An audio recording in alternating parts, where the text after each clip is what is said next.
In 1931, a steel-hulled cargo ship was abandoned in the Arctic ice off the northern coast of Alaska. Her crew walked away, convinced the vessel would be crushed and swallowed by the frozen sea within days. She wasn't. For the next 38 years, the SS Baishimo drifted across the Arctic Ocean completely unmanned, appearing and vanishing like a phantom, spotted by hunters, trappers, and Inuit communities across thousands of miles of frozen coastline. No crew, no engine running, no one at the helm, and no one could ever catch her. This is not folklore. This is one of the most documented cases of a ghost ship in modern maritime history. And the strangest part isn't that she survived. It's what happened every single time someone tried to board her. The Baishimo was built in 1914 in Gothenburg, Sweden, by a shipyard that specialized in ice-capable vessels. Originally named the Ånger Manelfen, she was a 1,500-ton steel steamship designed for hauling cargo through difficult northern waters. After the First World War, she was handed over to the Hudson's Bay Company as part of Germany's war reparations and renamed the Baishimo. For over a decade, she served as a workhorse of the Canadian Arctic, running fur trading routes between Vancouver and remote outposts along the northern coast. She carried everything from animal pelts to supplies for isolated communities that depended on her annual arrival. She was sturdy, reliable, and intimately familiar to the men who sailed her. None of them could have imagined what she would become. In the summer of 1931, the Baishimo set out on what was supposed to be a routine voyage. She traveled north along the coast of Alaska, collecting pelts from trading posts. But by early October, winter arrived early and with brutal force. Temperatures plunged, sea ice closed in fast. Near the town of Barrow, the ship became trapped, locked in a sheet of pack ice that stretched to the horizon in every direction. Captain Sidney Cornwell and his crew of 15 were stranded. They waited. For weeks, the ice refused to release the ship. The Hudson's Bay Company eventually sent a rescue plane, and most of the crew were evacuated by air. But Cornwell and a small group of men refused to leave. They set up a temporary camp on the ice about half a mile from the ship, determined to wait out the freeze and reclaim the Baishimo when the ice broke in spring. Then, on the 24th of November, a massive blizzard struck. The storm raged for days, whiteout conditions obliterating any visibility beyond arm's length. When it finally cleared, the men stumbled out of their shelters, looked toward where the ship had been locked in ice, and saw nothing. The Baishimo was gone. Not sunk, not crushed, simply gone. Cornwell assumed the worst. He believed the storm had broken up the ice and dragged the ship to the bottom of the sea. He reported her lost. The Hudson's Bay Company wrote the vessel off entirely, but less than 2 days later, an Inuit seal hunter named Frank spotted the Baishimo drifting roughly 45 miles from where she had been trapped. She was upright, intact, and floating freely in open water. The ice had released her, and the storm had carried her away like a piece of driftwood. Cornwell and his men managed to reach the ship one final time. They salvaged what cargo they could, mostly furs, but determined the vessel was too damaged and unstable to attempt sailing her south. They left her there in the ice, certain she would sink within weeks. She did not sink within weeks. She did not sink within months. She did not sink at all. Over the following years, the Baishimo became a recurring apparition across the western Arctic. In 1932, she was spotted drifting near the coast by a group of prospectors. In 1933, an Inuit family reportedly boarded her and spent the night sheltering from a storm. In 1934, she was sighted again, this time hundreds of miles from her last known position, gliding silently through ice-choked channels as if guided by some invisible hand. Each sighting followed the same unsettling pattern.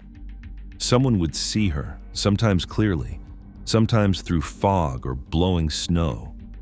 They would attempt to reach her, and by the time they arrived, she would be gone again, pulled away by current or ice or sheer Arctic indifference. It was as though the ship had developed a will of its own, allowing herself to be seen but never to be held. By the late 1930s, the Baichimo had become legendary among the communities of the northern coast. Traders talked about her in outposts. Bush pilots reported spotting her from the air, a dark silhouette cutting through otherwise empty expanses of white. In 1939, a determined crew actually managed to board her again and found her still structurally sound, still floating, still drifting without explanation. They considered trying to salvage her and tow her to port, but shifting ice conditions forced them to abandon the effort within hours. She slipped away again, as she always did. The sightings continued through the 1940s and 50s, scattered but consistent.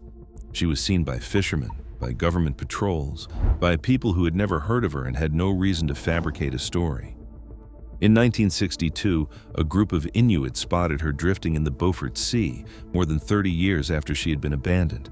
She was battered, her superstructure was deteriorating, rust had claimed large portions of her hull, but she was still afloat, still moving, still refusing to die. If this story is pulling you in the way it pulled in every person who tried to chase this ship, you're the kind of viewer who belongs here. A like or a subscribe helps this channel keep telling stories like this one, the kind most people never hear. Now, let me tell you what makes this final chapter so haunting. The last confirmed sighting of the SS Baichimo came in 1969. A group of Inuit found her frozen in a pack of ice in the Beaufort Sea between Point Barrow and Icy Cape. 38 years had passed since Captain Cornwell walked away from her. 38 years of Arctic storms, crushing ice, sub-zero temperatures, and relentless ocean currents, and she was still there. After that, she vanished for good. No more sightings, no wreckage discovered, no debris washing ashore. For decades, the Baichimo existed only in memory and in the logbooks of those who had crossed her path. Then, in 2006, the Alaskan government launched an official search using modern sonar and satellite technology to scan the seabed where she was last reported. They combed the Beaufort Sea for months. They found nothing. She was simply gone, swallowed at last by the same frozen waters that had failed to destroy her for nearly 4 decades. What makes this story linger isn't the ship herself. It's the question she forces you to sit with. How does a 1,500-ton steel vessel, abandoned with no crew, no fuel, no maintenance, survive the most hostile ocean environment on the planet for 38 years? Naval engineers have struggled with this. Arctic ice doesn't just surround a vessel, it crushes it. The pressure of pack ice has destroyed ships far larger and far stronger than the Baichimo. Yet she endured it, season after season, decade after decade, as if the Arctic had simply decided to keep her. Some have suggested that her flat-bottomed hull design, intended for shallow river and coastal navigation, allowed her to ride up onto the ice rather than being squeezed by it. Others believe she spent long periods frozen inside large ice floes that acted as protective shells, carrying her across vast distances while shielding her from the worst of the pressure. There may be truth in both theories, but neither fully explains why every attempt to reclaim her failed. Why, at every critical moment, the ice or the weather or the current seemed to conspire to pull her just out of reach. The Baichimo was spotted at least 20 times over those 38 years, boarded at least a handful of them, and lost every single time to the same indifferent Arctic that kept her alive. She was never recovered. She was never formally sunk. She simply ceased to be seen. And somewhere beneath the Beaufort Sea, or perhaps still drifting in some forgotten corridor of ice, the Baichimo remains. A ship that outlasted her crew, outlasted her company, and outlasted every attempt to bring her home. The Arctic took everything from her except the one thing no one could explain, the stubborn, impossible refusal to go down.